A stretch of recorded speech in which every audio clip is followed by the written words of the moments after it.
तेरा साईं तुझ में है, जाग सके तो जाग। हमारा परमात्मा कहां इशारा किया साहिब ने कि तेरा साईं तुझ में है, मेरा परमात्मा मुझ में है, लेकिन मुझे कोई मिल नहीं रहा बताने वाला जो मुझे मेरे परमात्मा का मुझ में ठिकाना बता दे। अरे परमात्मा छोड़ो, मुझे ये नहीं कोई मिल रहा जो मुझे मेरा ठिकाना बता दे। यानी मुझे भी ये काया करके बताया जा रहा है। इसी दोहे का अर्थ क्या बता देते हैं लोग कि तेरा साईं तुझ में है, यानी तेरी काया में है। जबकि उनको ये समझ में नहीं आ रहा कि मैं और मेरी काया दोनों भिन्न हैं, दोनों भिन्न हैं।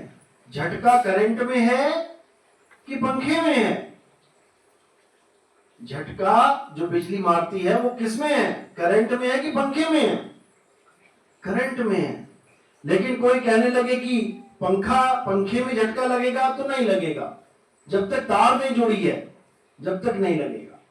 कभी कभी पंखे में भी करंट आ जाता है, तार के कारण बिजली चली जाए, पंखे में कोई करंट नहीं है। तो इसी प्रकार जो हमारा शरीर चेतन दिखाई दे रहा है, हिल रहा है, खा रहा है, पी रहा है, केवल उस करंट की वजह से, इसीलिए खा रहा है, पी रहा है, चल रहा है। अगर वो करंट ना हो, अगर आत्मा इसका साथ छोड़ दे तो ये पत्ते की तरह गिर पड़ेगा। इसकी कोई औकात नहीं है कि ये चल पड़े, खाए, पिए, कुछ नहीं कर सकता। तो हम उस परमात्मा को अपनी आत्मा की जगह कहां ढूंढने में लगे हैं? पत्थरों में। मंदिरों में जो पत्थर लगे हुए हैं हम उसको भगवान मान बैठे हैं। उसको तिलक करेंगे, नहलाएंगे, धुलाएंगे, माला पहनाएंगे, भोग लगाएंगे, मुंह पे लगा देंगे लड्डू, और शाम तक लड्डू वहीं चिपका रहेगा। बताओ, क्या भगवान ऐसे थे कि उनके मुंह पे लड्डू को लगा दे तो वो खा ही नहीं पाते थे? हमने इनको भगवान मान लिया, पत्थरों को, जिसको एक आदमी बनाता है, खुद से नहीं बनता भगवान। बन के दिखाए, कोई भी मूर्ति खुद बन के दिखाए, नहीं बन सकती। बनाने वाला कौन? इंसान। और खरीदने वाला कौन? इंसान। मंदिर में लाके स्थापित करने वाला कौन? इंसान। उसके बाद पूजा पाठ करने वाला कौन? इंसान। मूर्ति टूट गई, खंडित हो गई तो उठा के नदी में विसर्जन करने वाला कौन? इंसान।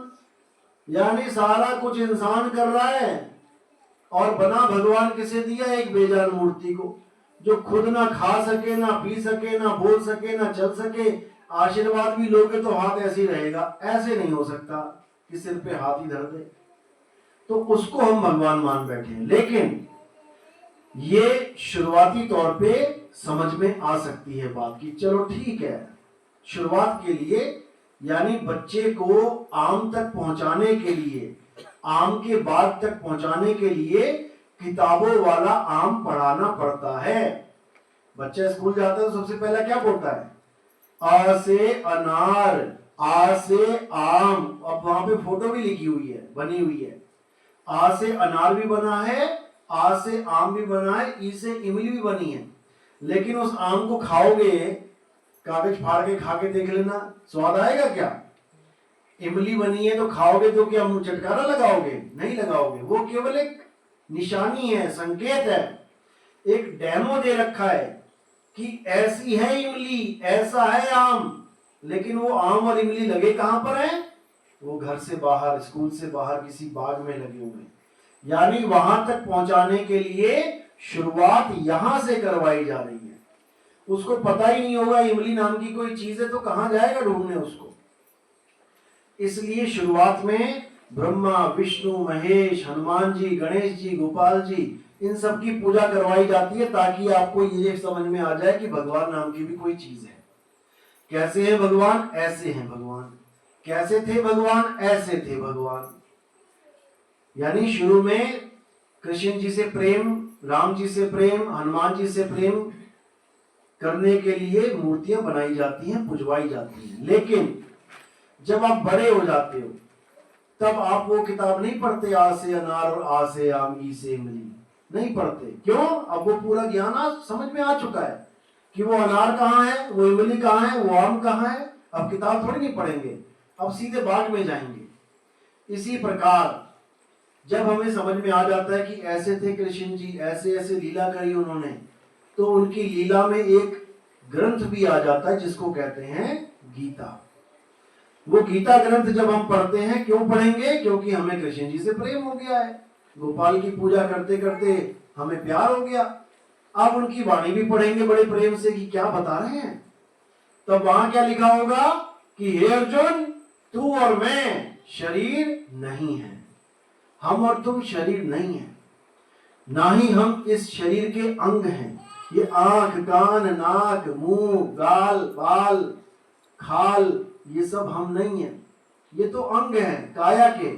हम क्या हैं? हे अर्जुन, हम अजन्मे आत्मा हैं।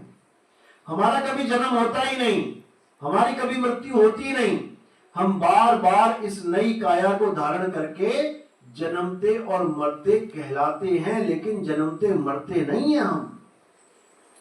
यानी हम बार बार शरीर धारण कर रहे हैं, शरीर का जन्म हो रहा है, शरीर की मृत्यु, शरीर का जन्म, शरीर की मृत्यु। लेकिन जो इसको धारण कर रहा है उसकी ना तो कभी मृत्यु होती है, ना ही उसका कभी जन्म होता है। हे अर्जुन, वही आत्मा है, उसी आत्मा में परमात्मा का वास है, उसी आत्मा में ढूंढना है, काया में नहीं ढूंढना है।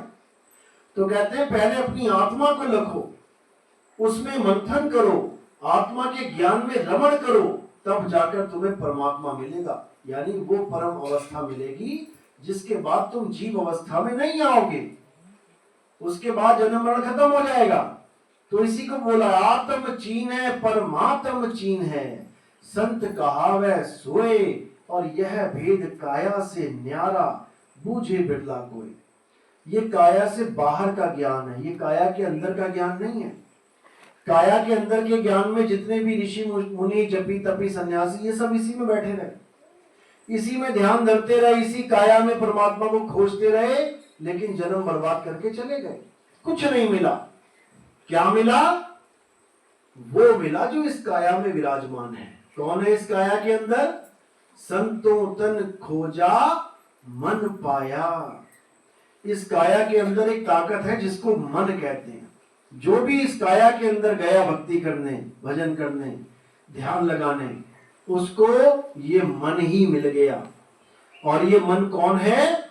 इसी का नाम है अलख निरंजन। यही है काल भगवान। सारी सृष्टि को बनाने वाला कैसे बनाता है? ये कैसे बनाई है सृष्टि इसने? सूरज चांद सितारे कैसे बनाए इसने, पता है?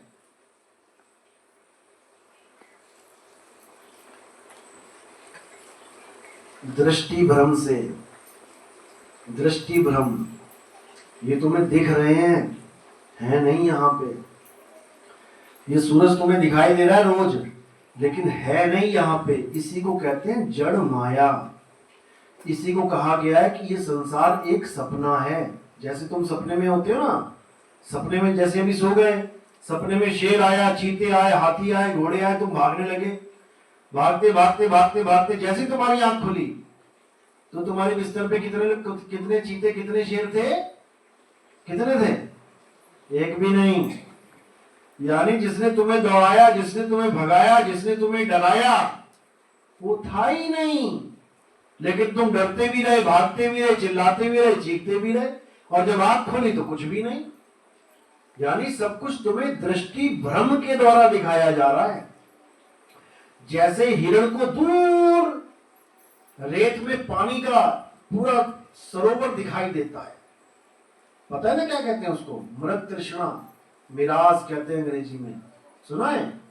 नहीं सुना है? जब तुम कार चलाते हो गर्मियों में, देखना दूर तुम्हें लगेगा जैसे सड़क पे पानी पानी भरा हुआ है, लगता है दूर से लगेगा कि पानी पड़ा है सड़क पे, लेकिन जब वहां जाओगे तो कुछ भी नहीं।